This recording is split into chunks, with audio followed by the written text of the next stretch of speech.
Bien, esta noche nos toca un tema rudo, pues en nuestra sociedad son muchas las familias en las que se pierde alguna persona, se pierde, no muere, por distintas causas, bien por la violencia, por causas naturales, en fin, en nuestra sociedad son muchas las mujeres que están quedando viudas, son muchos los niños que están quedándonos huérfanos y son muchos los abuelitos que están ahora asumiendo la carga que le correspondería en condiciones naturales a los padres, pero estos padres murieron. Evelyn Ramos, psicóloga infantil, está con nosotros y hablamos también, dejábamos en el tapete lo que eran los síntomas de ese niño una vez que ha recibido la dura información de la muerte de sus padres y cómo monitorear para saber qué está pasando en él y cómo ayudarlo frente a alguna situación en donde hay algo que no es normal, pues además de la muerte, que por supuesto no la asimilamos rápidamente, pero está afectando más allá de lo normal al niño.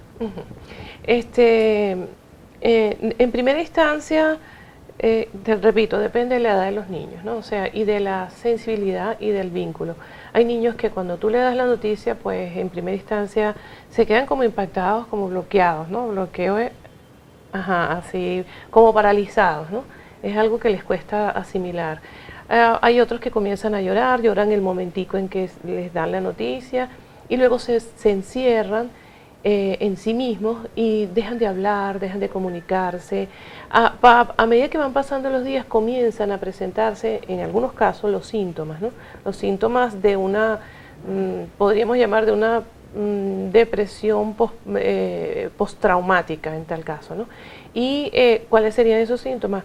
El llanto, que sería bueno, pues el llanto repentino, los niños que controlaban el esfínter se vuelven a hacer pipí, los terrores nocturnos, no quiero ir a la escuela, no me quiero separar de la persona que me está cuidando, sentimientos de desamparo, inseguridad, ansiedad, terror, no puedo dormir, los patrones alimenticios se cambian, pierden el apetito, comienzan a tocar el tema permanentemente, muy frecuentemente el tema de la muerte, lo cuentan, se lo hablan a todo el mundo.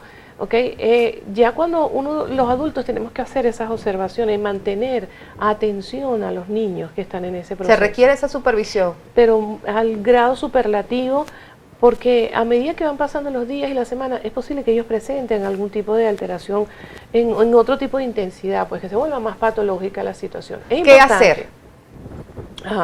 Es importante observar si hay cambios intensivos en esas conductas, o sea, permitirles. ¿Qué vamos a hacer? 1, atenderlos. 2, brindarles la oportunidad de expresar esas emociones, ¿ok? A través de cuentos, a través de música, a través de dibujos, poemas, que ellos puedan plasmar ese sentimiento de dolor. Guiarlos. Como ellos no logran identificarlo y lo sienten, decirles, entiendo que estés triste, eso que tú sientes es tristeza, entiendo que quieras llorar, está bien que tengas rabia, está bien, o sea, aceptarle el sentimiento que ellos tengan en ese momento. ¿Okay? Pero hay que verbalizarlo, definitivamente, sí, con el niño. Hay que sentar y hablar con el niño. Directamente. Bueno, de hecho, creo que esas mismas etapas las estaría pasando también pues el resto del grupo familiar, sí, en condiciones distintas, dado que somos mayores de edad, pues sí, los adultos. Ahora bien, ¿qué pasa en la escuela? ¿Debemos abordar el tema los adultos con los maestros para que exista una condición especial, por lo menos durante un lapso para ese niño? ¿Es necesario que se hable en el salón? Porque yo no me imagino aquellos niños que están todo el tiempo preguntando ¿y cómo se murió? ¿Y cómo se murió? Yo, de hecho, mi papá murió y después de 2 años todavía hay gente, mira, saludos a tu papá. Y optaba hasta para decirle, bueno, chévere, yo le diré. Para no estar, uno dice, ¿se murió? ¿Y cómo? ¿Y qué le pasó? Y aquello de que te molesta a ti como adulto, no me imagino cómo va a ser en el niño. O el niño puede, de alguna manera, drenar diciendo todo lo que pasó. Eso depende del adulto que le dé esas directrices a ese niño. El adulto puede ser el familiar cercano o puede ser el docente. Nosotros los adultos somos los que debemos darle las pautas al niño de qué tiene que decir y cómo lo tiene que decir.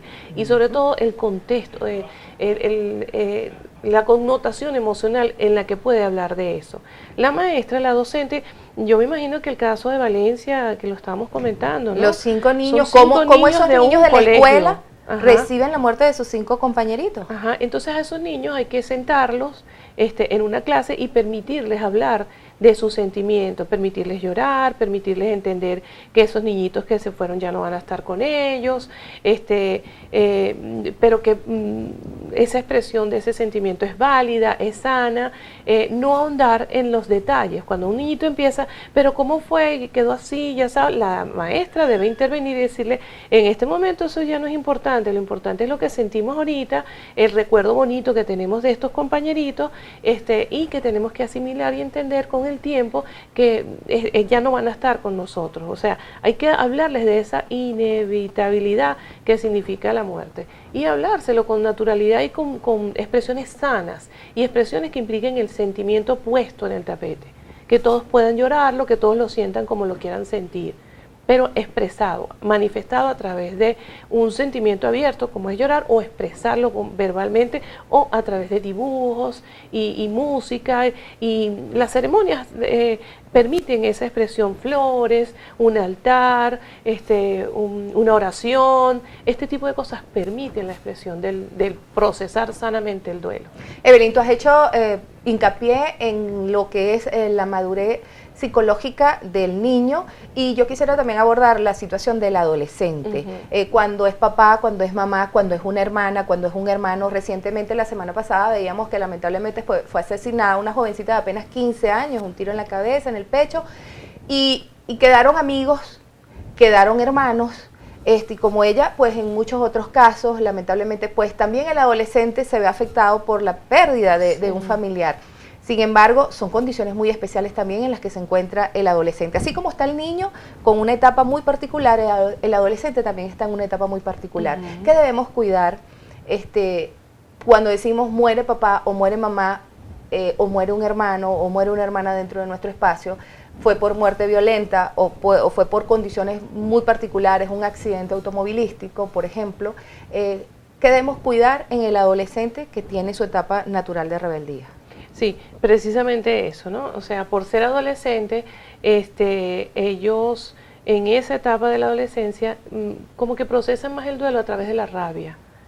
Rabias, venganza, y más cuando son muertes violentas. Entonces ellos como que acumulan resentimientos contra el mundo, contra la vida, y cambian mucho sus parámetros de vida. Cuando fallece un compañerito, ellos se unen mucho para expresar más que todo el sentimiento de rabia. Entonces los adultos tenemos que estar pendientes de eso, porque si no, ellos generan ese resentimiento y ese rencor, y hay que hacerlos entender que bueno, que esas fueron las circunstancias, que hay que aceptarlo, y que en vez de dedicarnos y focalizar nuestra atención hacia planificar unas venganzas o cocinar, como digo yo, un sentimiento negativo dentro de nosotros, a enseñarlos a aceptar y asimilar que esas cosas tienen que ser así, y es que ellos aprendan a esperar el tiempo, que pase el tiempo para que ellos aprendan a cicatrizar sus heridas de alguna manera, ¿ok? En el caso de la pérdida de papá y mamá en los adolescentes, ¿qué debemos supervisar los que quedamos con vida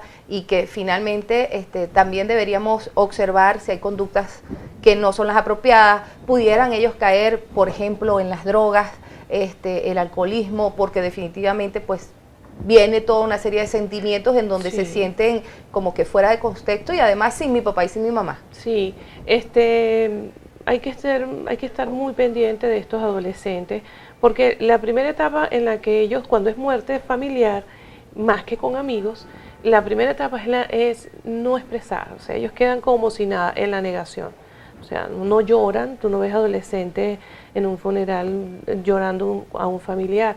Y lo primero que hay que hacer a medida que va avanzando su vida es darles rutina, darles apoyo, que se sientan acompañados en lo que ellos hacen, vigilar que puedan expresar ese sentimiento e incorporarlos directamente a rutinas.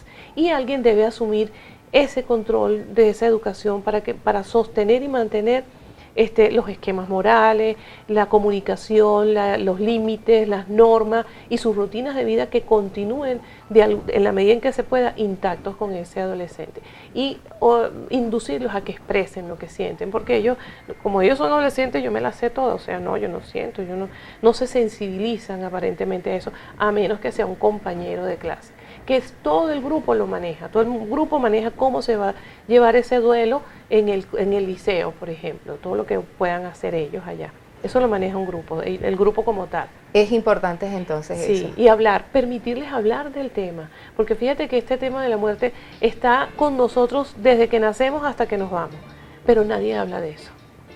Lamentablemente. Nadie habla de eso. Entonces eso genera miedos, fantasía, y tenemos que, obligadamente tenemos que pararnos frente a la muerte y entendernos con ella y comprender de qué se trata eso. Bueno, muchísimas gracias, Evelyn. Se nos quedó cortito el tiempo. De verdad que son temas muy duros, pero que definitivamente son herramientas que necesitamos pues en casa. Lamentablemente estamos expuestos a que en cualquier momento algún familiar se nos vaya, y cómo decirlo, cómo enfrentarlo y cómo lograr superar la pérdida más allá de lo que significa que ya no va a estar con nosotros, pero nosotros seguimos con vida. Así que tenemos que saber cómo seguir y cargar nuestras penas, pero también entender que la vida no acabó con pues esa persona querida que lamentablemente se fue. Bien, agradeciendo nuevamente, vamos a dar tus números contactos, Evelyn, para aquellas familias que pudieran requerir pues un apoyo psicológico, saber cómo actuar, porque me siento que estoy tan mal como la persona a la que yo debo ayudar. Sí, de verdad hay necesidad de apoyo psicológico. Bueno, yo estoy en el Oficentro del Picacho, en los teléfonos 0412-617-2910 y 0212-884-4690. Gracias, Yasmín. Bueno, muchas gracias entonces a nuestras invitadas, a ustedes por estar allí. Y bien, como les digo en cada programa, vamos a abrazar, vamos a dar gracias a Dios que tenemos una familia hermosa, pero nosotros los adultos somos los responsables de que esa unión esté allí permanente. Así que abracen en plena felicidad cada vez que sale su hijo, cada vez que regresa, papá, mamá, a nuestros queridísimos abuelitos. Así que a todos ellos un abrazo cargados de buena energía, de buena vibra. Recuerden, nadie lo quiere dar cuando decimos se nos fue, un familiar se murió. Así que vamos a darlo en plena felicidad, y con esa invitación les digo gracias por permitirme entrar a sus hogares y los espero en una próxima entrega. Feliz día.